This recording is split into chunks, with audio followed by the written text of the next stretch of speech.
connect to the Father and see ourselves as face to face with the Father and find ourselves filled with a hope in the midst of feeling weakness, in the midst of feeling our soul subverted, in the midst of feeling pressed in on. Right. What's going to cause us to see ourselves as face to face with God and in Abba's arms in the midst of experiencing that? That's what the message is about. So anything that doesn't consider the foundation being, we're talking about human beings when they're experiencing weakness, when they're experiencing their souls being subverted, and when they're experiencing being pressed in upon. Everything after that's got to be talked about from that foundation, because that's what we're talking about with this message. Okay? So, when we're experiencing weakness, when we're experiencing our souls feeling pressed in on, when we're feeling our souls subverted, those things are trying to tempt us to think that God is far from us, that we're not as we ought to be, that something is wrong with us. Okay? So what's going to crush that belief?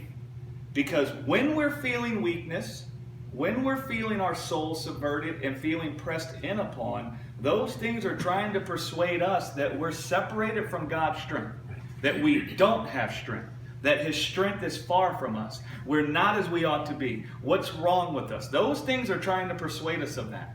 Okay, so what's going to crush that thought and then fill us with the certainty that His strength is our strength, that He's not far from us, that He's with us?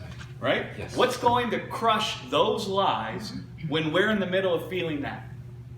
Knowing that Jesus was pressed in upon, that Jesus felt sorrow and weakness, but did not believe that spoke a word about who He was. Right. See, the wrong belief would be there's something wrong with me for feeling weakness. Yes. The wrong belief would be I'm separated from God and His strength because my soul is being pressed in on.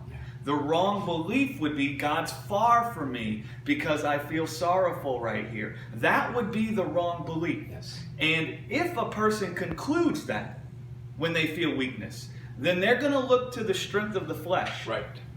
And it's going to bring destruction to their life. But if that wrong belief can be crushed, then they won't look to the strength of the flesh, and they will look to God when they feel that weakness. And they'll start talking with God. They'll be aware of their union with God. And then in that place, the subverted soul they have will be restored to strength. The sorrow they felt will be turned into joy.